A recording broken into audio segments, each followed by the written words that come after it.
सातबाराच्या बातमीपत्रात आपलं पुन्हा स्वागत। करवीर तालुक्यातील कुडित्रे इथल्या कुंभी कासारी सहकारी साखर कारखान्याच्या उपाध्यक्षपदी सरदार आनंदा पाटील यांची बिनविरोध निवड करण्यात आली आहे। सभासदांच्या ऊसाला चांगला दर देण्याबरोबरच कारखान्याच्या उन्नतीसाठी आपण प्रयत्नशील राहू अशी ग्वाही नूतन उपाध्यक्ष सरदार पाटील यांनी दिली।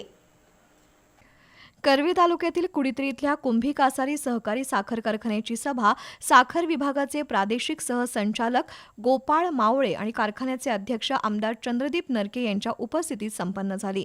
मावळते उपाध्यक्ष राहुल खाडे यांनी आपला कार्यकाळ समाप्त झाल्यावर राजीनामा दिल्यानं हे पद रिक्त झालं होतं।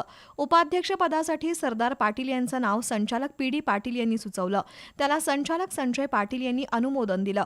एकच अर्ज दाखल झाल्यानं सरदार पाटील यांची निवड बिनविरोध झाल्याचं निवडणूक निर्णय अधिकारी मावळे यांनी जाहीर केलं। ऊस उत्पादकांना चांगला दर मिळालाच पाहिजे, मात्र उत्पादन खर्चावर आधारित साखरेला किमान हमीभाव मिळाला तरच साखर उद्योग अडचणीतून बाहेर येईल। राज्यातील अनेक साखर कारखाने तोट्यात आहेत, त्यामुळे सरकारनं प्रति टन 500 रुपये अनुदान दिल्यास कर्जाचं व्याज देणं शक्य असल्याचं चेअरमन आमदार चंद्रदीप नरके यांनी सांगितलं। सर्व संचालकांना विश्वासात घेऊन कारखान्याचा कारभार करण्याची ग्वाही नूतन उपाध्यक्ष सरदार पाटील यांनी दिली। निवडीनंतर पाटील समर्थकांनी गुलालाची उधळण आणि फटाक्यांच्या आतषबाजीत जल्लोष केला। यावेळी संचालक पी.डी. पाटील, ॲडव्होकेट बाजीराव शेलार, अनिश पाटील, रवींद्र मडके, राहुल खाडे यांची भाषणं झाली।